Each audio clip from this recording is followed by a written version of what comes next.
खुलुमबाय बे समाव बडलेण्ड इंखं टेलिभिजननि स्टुडिअआव मिथिका नार्जारी दिनैनि गाहाय रादाबफोराव दङ। बिसिखौ दानथारनानै फिसाया थानायाव सारेन्डार खालामदों।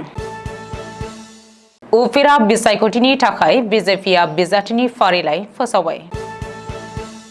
सुरुपथाराव फुड पयजनिं सा 46 सुबुङा देहा फाहामसालियाव। मोसौ सिखावनि सन्देहआव सासे सुबुंखौ हानजायारि गाग्लोबनानै गारिखौ सावनानै होदों। टिकेट नेवसि जानानै काछार जिल्ला बिजेपिनि लेङाइ आफादगिरिया दोलो नागारदों। दानिया फैदोनि आबुं रादाबाव।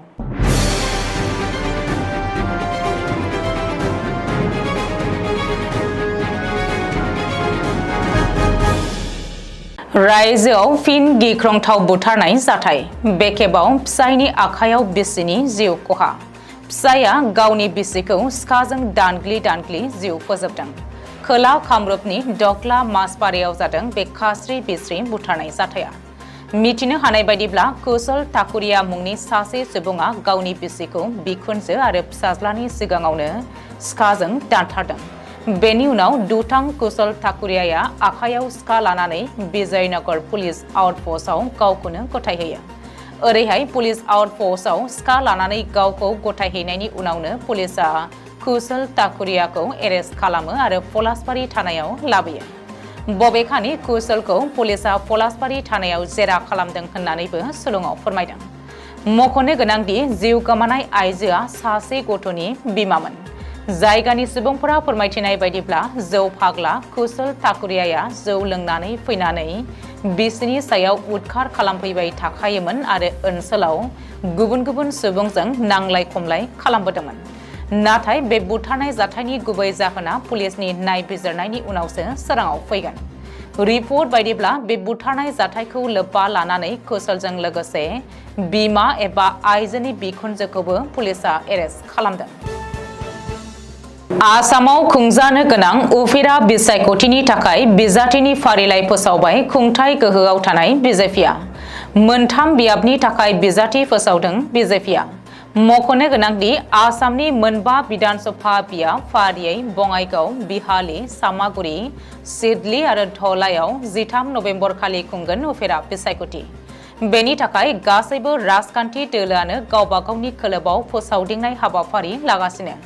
मोनबा बियाबनि गेजेराव बिजेपिआ बङाइगाव आरो सिडली बियाबखौ मित्र दल एजेपि आरो इउपिपिएलनो हगारनानै होदों आरो गुबुन मोनथाम बियाबाव बिजेपिआ बिजाथि फसंदों। मिथिनो हानाय बायदिब्ला बिजेपिआ बिहालीयाव दिगन्त काटवार, सामागुरियाव दिप्लरन्जन शर्मा आरो धलायाव निहार रन्जन दासखौ बिजाथि फोसावबाय। मित्र दल एजेपि आरो इउपिपिएलआबो सानसे साननैनि गेजेरावनो गावबा गावनि बिजाथिखौ फोसावनो हागौ। गुबुन फारसे कंग्रेस दोलोआबो दिनैनि गेजेरावनो बिजाथि फोसावनो हागौ होननानै खौरां ओंखारदों। बेखौबो मख'नो नांगोनदि लकसभा बिसायख'थिनि रिजाल्ट फोसावनायनि उननिफ्रायनो लांदां जानानै दङमोन आसामनि बै मोनबा बिधानसभा मासिया।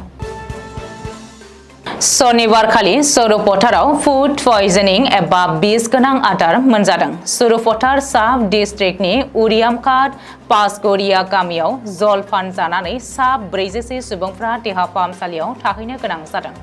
मिथिनो हानाय बायदिब्ला शनिबारखालि उरियामघाट पासगरिया गामिनि पुष्प गगैनि न'आव बिमानि मुङै होनाय फुजायाव जलपान महरै सिरा, गाइखेर दाखा, क्रिम बायदि जादोंमोन। बेनि उनावनो जलपान जानाय माखासे सुबुंफ्रा हरखाबनो जब्रा जायो आरो खिलाय गोबालाय, उदै सानाय, खर' सानाय बायदि लैखोना नुजायो। जाउनाव हरखाब जब्रा जानाय सुबुंफोरखौ सुरुपथारनि देहा फाहामसालि आरो उरियामघाट मडेल हस्पिटालाव एडमिट खालामनाय जायो।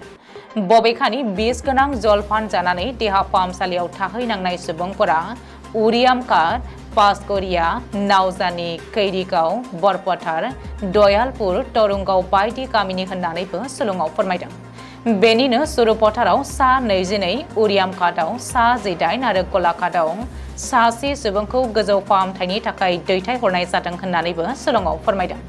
मख'नो गोनांदि देहा फाहामसालियाव थानाय साफ्रोमबो सुबुंखौ गोजौ फाहामथायनि थाखाय होनो आरो बे जाथायनि सायाव नायबिजिरनो थाखाय जायगानि एमएलएआ खुंथायखौ बिथोन होदों।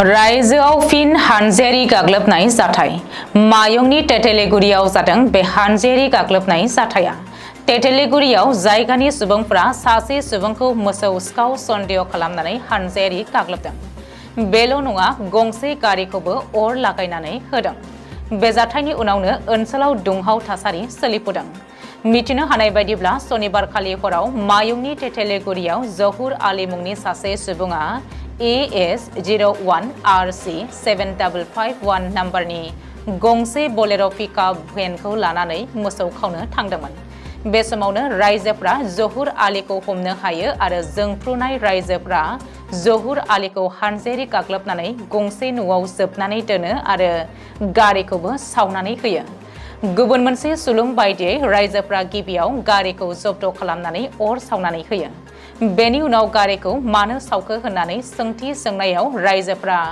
जहुर आलीखौबो मोसौ सिखाव सन्देह खालामनानै हमनानै बुग्लियो बेनि बागै खौरां मोननायनि उनाव जायगानि पुलिसा जाथायसालियाव थांनानै जहुर आलीखौ बोखांहोयो आरो एरेस्ट खालामो बेजों लोगोसे रायजोफ्रा सावनानै होनाय गारिखौबो जब्द खालामो